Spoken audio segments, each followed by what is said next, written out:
Pertunjukan terbesar di kota Manchester adalah Derby Manchester pada hari Minggu, dengan kedua tim berada di bawah tekanan setelah awal musim yang lambat.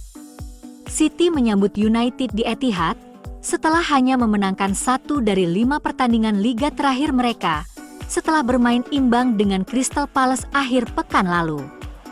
Laga ini akan dipimpin wasit Anthony Taylor, pengadil yang kerap tersandung kontroversi. Ia yang memimpin laga MU versus Liverpool di awal musim ini. Sementara itu, baru bulan lalu Ruben Amorim mendalangi kemenangan 4-1 atas pasukan Pep Guardiola di Liga Champions.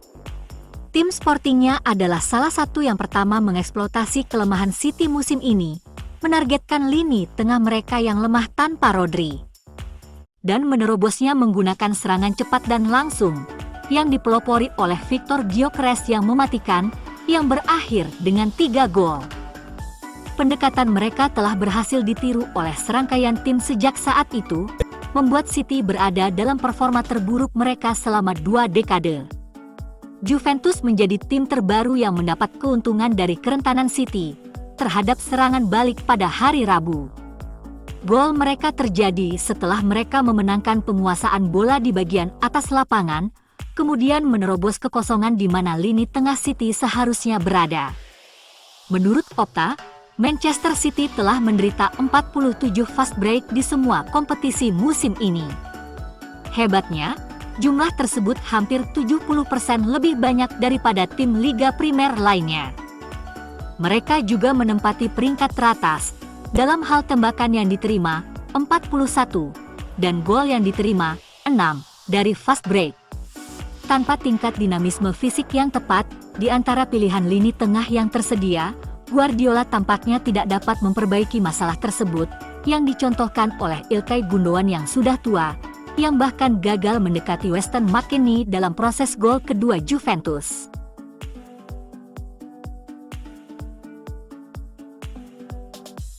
Amorim akan mencatat bahwa hal itu telah menjadi masalah City di dalam negeri maupun di Eropa. City hanya memberikan tekanan pada 68% dari pergerakan lawan di Liga Primer musim ini, penurunan yang signifikan dari 75% musim lalu. Lawan menemukan peluang untuk melukai Manchester City dengan menerobos mereka, dengan kata lain, seringkali tanpa perlawanan, dan cara mereka bertahan juga telah berubah. Menembus blok rendah pernah digambarkan oleh Jurgen Klopp sebagai hal tersulit untuk dilakukan dalam sepak bola, tetapi itu adalah sesuatu yang dihadapi Manchester City dengan keteraturan yang meningkat, karena lawan mereka menggunakan kekompakan pertahanan untuk membuat mereka frustrasi. Musim ini, data Genius IQ menunjukkan 71% serangan City dilakukan terhadap lawan dalam keadaan menekan, yang didefinisikan sebagai semua pemain outfield berada dalam jarak 25 meter satu sama lain, selama setidaknya 6 detik dari rangkaian serangan. Persentase serangan terhadap pertahanan yang rapat itu jauh lebih tinggi daripada tim Liga Primer lainnya, dengan Arsenal di urutan berikutnya dengan 60%. Ini juga merupakan peningkatan signifikan dari musim-musim sebelumnya Manchester City, naik dari 62% musim lalu dan 56% pada 2022-2023. Lebih banyak pemain lawan di belakang bola juga berarti kotak penalti yang lebih padat untuk Erling Haaland, yang sedang tidak dalam performa terbaiknya, dan para penyerang pendukung Manchester City. Lawan City rata-rata memiliki 7 bek di kotak penalti per tembakan musim ini. Jumlah ini lebih banyak dari musim lalu, saat mereka rata-rata 6,5.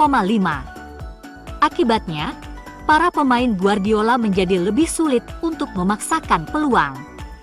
Lawan City menerapkan taktik ini karena tahu peluang menyerang akan muncul melalui serangan balik dan transisi, dan formula ini jelas berhasil. City telah kebobolan hampir 2 kali lipat, lebih banyak gol daripada yang mereka cetak dalam 10 pertandingan terakhir. Tidak sulit membayangkan bagaimana tim Amorim akan bermain. 3 bek Amorim menjadi 5 bek, karena mereka berusaha menyerap tekanan dan membuat City frustrasi, sementara Bruno Fernandes, Marcus Rashford dan yang lainnya menunggu peluang untuk maju lewat serangan balik. MU sendiri tentu saja dalam performa yang buruk. Kalah dalam 2 pertandingan Liga Primer terakhir mereka. Namun, perjalanan ke Stadion Etihad tidak membawa faktor ketakutan seperti biasanya saat ini. Tim City yang prima saja bisa dikalahkan 2 kali oleh Ten Hag. Dan tim yang sama dapat dikalahkan. Rencana kemenangannya jelas. Para penggemar Manchester United telah menyatakan kekhawatiran mereka terhadap Marcus Rashford setelah rekaman video penyerang Inggris itu muncul di internet, menyusul kemenangan 2-1 di Liga Eropa melawan Victoria Pilsen. Setelah kembali ke susunan pemain inti untuk pertandingan kontinental, penyerang itu hanya bertahan selama 56 menit sebelum ditarik keluar. Itu adalah malam yang buruk bagi Rashford. Dia diberi peringkat pertandingan 3 dari 10 oleh Manchester Evening News. Spekulasi telah berkembang minggu ini mengenai masa depannya di klub masa kecilnya, karena Man United dilaporkan terbuka untuk menjual pemain berusia 27 tahun itu di jendela transfer mendatang. Beberapa bagian dari basis penggemar menjadi frustrasi dengan kurangnya upaya dari penyerang bintang mereka dalam beberapa bulan terakhir, dan hal ini terungkap pada Kamis malam di Pilsen. Menurut Manchester Evening News, Rashford menjadi sasaran ejekan dari penggemarnya sendiri ketika ia ditarik keluar sebelum 1 jam pertandingan. Sebuah video telah diunggah secara daring yang memperlihatkan Rashford di bus tim setelah pertandingan. Rekaman tersebut tampaknya memperlihatkan pemain sayap itu dengan kepala di tangannya, dan para penggemar dengan cepat menunjukkan kekhawatiran. Menurut sejumlah fans setia MU, kekerasan, tekanan, dan masalah kesehatan mental yang terus-menerus bisa memengaruhi siapapun, termasuk Rashford. Anak itu hancur, dan basis penggemar ini telah menghancurkannya. Orang-orang tidak menyadari apa yang terjadi padanya. Marcus Rashford adalah pencetak gol terbanyak ke-12 Manchester United sepanjang masa, dengan 138 gol. Sepertinya, waktu Rashford di MU tidak akan lama lagi.